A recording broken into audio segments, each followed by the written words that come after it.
What's going on, guys, and welcome back to Mr. Onesie Live. I'm Flareon today. So today we're going to be talking about the newest and latest installment in the Saw franchise, Spiral, starring Chris Rock. Now, I'm a big fan of the original franchise, so I was pretty intrigued about this whole continuation slash reboot of the whole franchise happening again. And this time, I guess, with a different take on the story a little bit, or somehow meshing in between, which was my initial thoughts going into seeing the film. But I must say, as the Saw films continuously progressed and they kept on adding more to the franchise, I felt like they kind of veered off from the original origin and the story that the whole Saw 1, 2, and 3 was kind of really going for, so it just kept on leading to something else. So I really didn't know what to expect with this one. But on to my thoughts. So Chris Rock plays a character named Zeke Banks, and his father is Samuel L. Jackson, and I can't really remember his father's name. But his father's retired, and Zeke still works on the force, but he's pretty much trying to find and put the pieces together to this mystery about these people that are being killed, specifically cops. I have to be honest, this movie as a whole really wasn't that great to me. A lot of my negative reservations towards the film really goes to the script. I don't really think there was a full-fledged story that was really developed, coupled with the fact that I don't really feel like the characters were well developed enough to the point that we really cared about each and every one of them. I really feel like they were just characters fit to tell a certain narrative rather than people propagating the story. I definitely felt that it was predictable by the end, especially if you pay attention to all the little tidbits that are in the movie. It said that it was a horror slash thriller, and I can get the whole thrill factor, but a horror it definitely was not. The jump scares were pretty much all the same. The traps were definitely grotesque, and if anything, they were pretty inventive and pretty new and creative. But other than that, there wasn't really anything jaw-dropping about this film. Chris Rock really gave all that he could, and I saw a lot of the cast members gave all that they really could too in trying to really make the story develop and give character to these characters, give life to these characters. But in the end, there was only so much they could do with the script that really didn't develop so much the characters, let alone the story. Of course, it does the whole plot twist reveal thing at the end, but it didn't feel like anything was new or anything was being added to create a whole different story as of being Spiral from the Book of Saw. So with all that said, I'm gonna now dive into the spoilers. So initially in the opening scene, we see Boz, who is Zeke's friend, or really close friend as he so put inside the movie.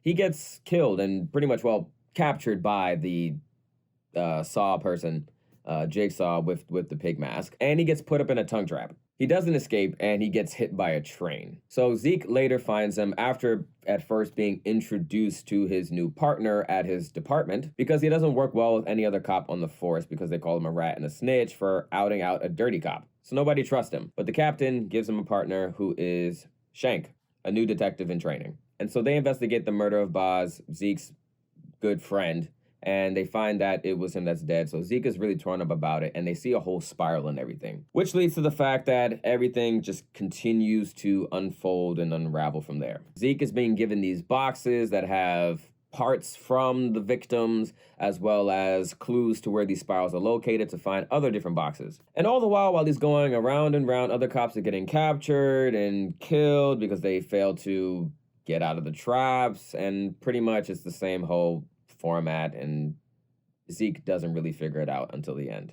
So definitely more cops die, i.e. as in Fitch, who really doesn't like Zeke, and Angie, who was the captain who tried to look out for him, but she ends up succumbing and dying to a wax burning on the face death. Now, all the while in the film, we get a flashback of Zeke talking to his old partner, Pete, the dirty cop, and the one that he ratted on who went to jail. And he ends up going to visit him later on in the film because he suspects him being the Jigsaw killer, or the revived Jigsaw killer. But he's not. In fact, he later becomes a victim in the whole Jigsaw scheme, and Zeke tries to save him, but ends up failing at that as well. So Sam is there also, but he plays like a really brief cameo where he comes in there and you see kind of the relationship between him and his father, because his father was like the captain on the force and Zeke was under him, and then his father retired. They also live in the same building apparently, and Zeke tries to, go over and see his father, but he's like missing. It's a lot. Everything and all these things are all happening at all the same pace and all the same time, and it's really weird, and there's no cohesion in the whole movie at all. And towards the end, actually, when we get introduced to Detective Shank, which is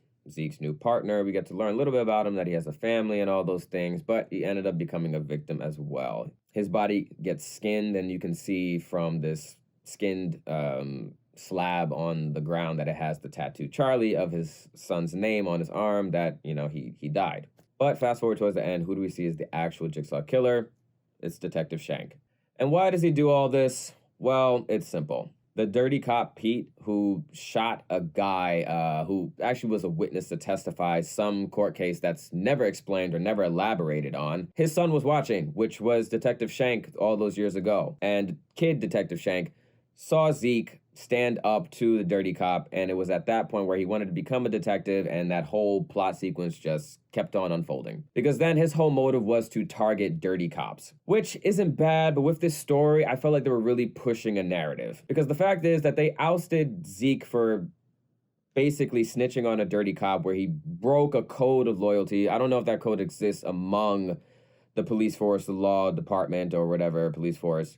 But I would hope that you would want to get rid of somebody who does that, because quite frankly, Pete just shot a witness and he planted a gun there. And even Zeke questioned him like, the witness pulled a gun on you, so you shot him? Like that was his thing. That's what he said to Zeke, that the witness pulled a gun on him. And so that didn't even make any sense to try to put that whole framing situation for the cop to be dirty. And then again, the whole witness, there was no case for him to be a witness about. Nobody ever talked about it. So there was just no given reason why the cop would shoot him in the first place. Maybe if they had tied that into some jigsaw thing that maybe the dirty cop was involved with, hey, that would make more sense. But no, it's just a random case, a random dirty cop doing a random dirty cop thing. And pretty much all the cops that died in this film were dirty cops, or just dirty involved in some way. Because Sam Jackson gets tied up at the end, and basically his whole reason for being part of the Jigsaw trap was that he allowed these dirty cops to stay on the force, and he allowed all this stuff because of this whole Article 8 thing,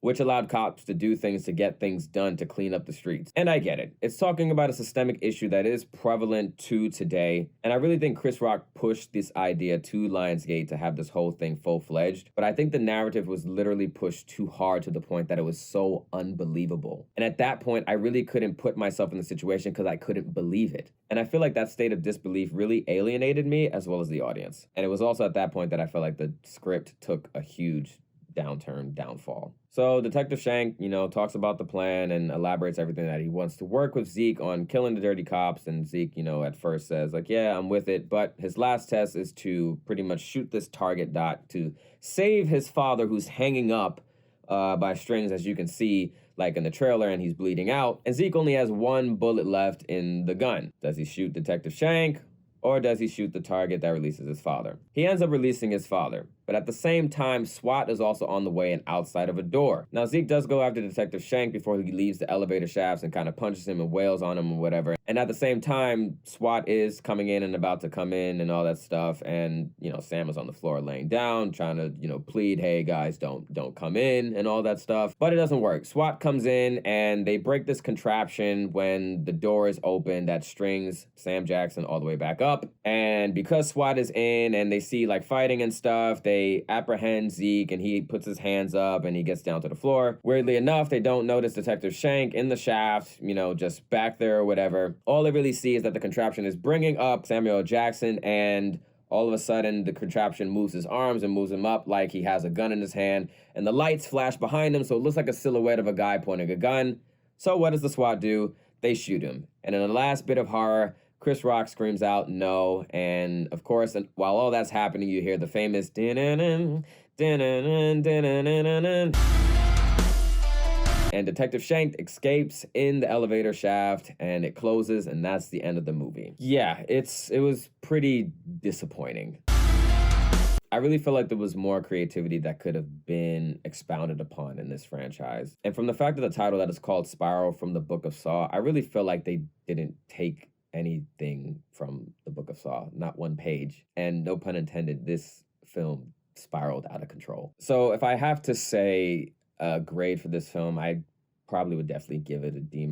It had a lot of potential, but it just really didn't execute anything really well. If anything, the only thing that was actually remotely creative were the traps, but that's pretty much about it.